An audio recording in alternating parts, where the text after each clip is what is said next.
A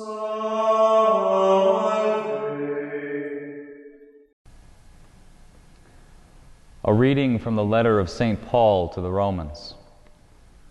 Brothers and sisters, owe nothing to anyone except to love one another. For the one who loves another has fulfilled the law.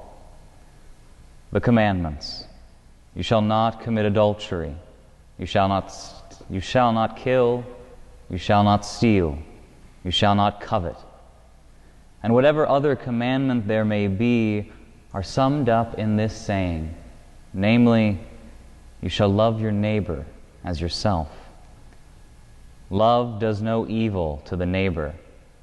Hence, love is the fulfillment of the law. The word of the Lord. Thanks be to God.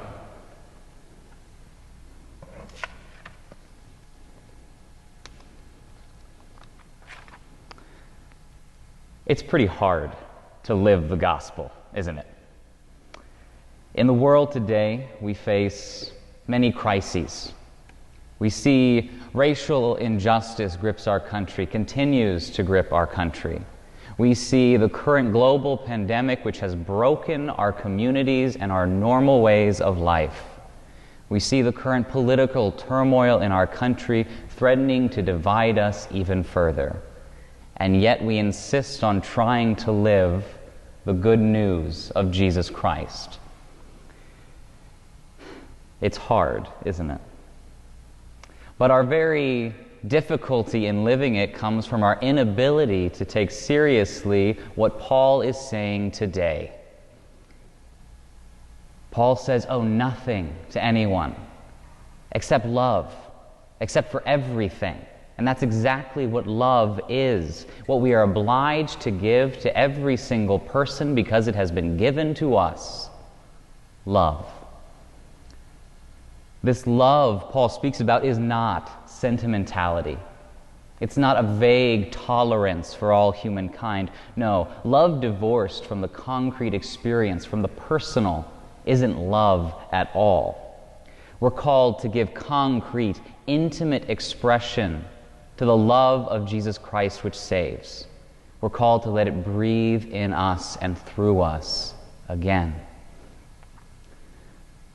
But our crooked little hearts are so afraid because we know what that love costs. We see the cost in the blood, the tears, and the sweat of the cross, the scandal that it is. And that gruesome reality, that freakish event of the crucifixion, haunts us forever with its significance. The cross doesn't let us question who's worthy of our love.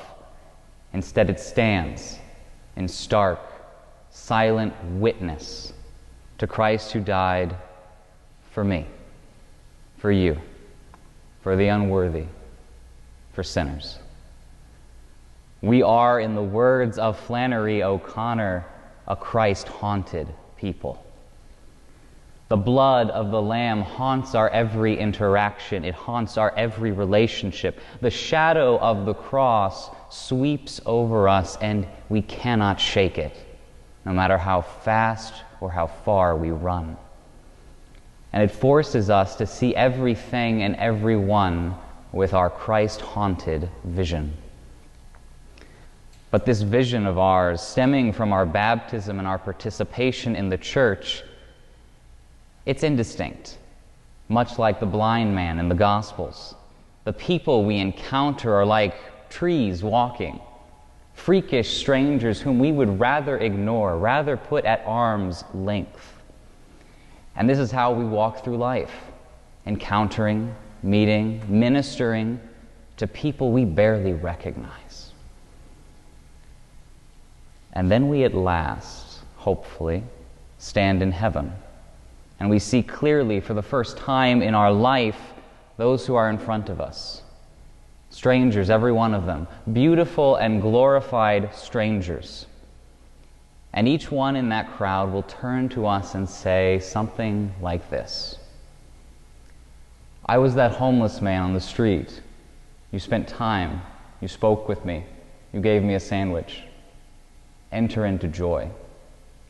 I was that single mother with her child in the back of Mass, and the child began to cry.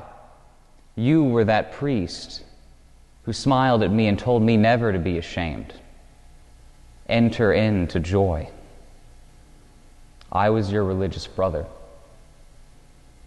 and I felt a fraud and disconnected from God, and you walked with me in my darkness. Enter into joy.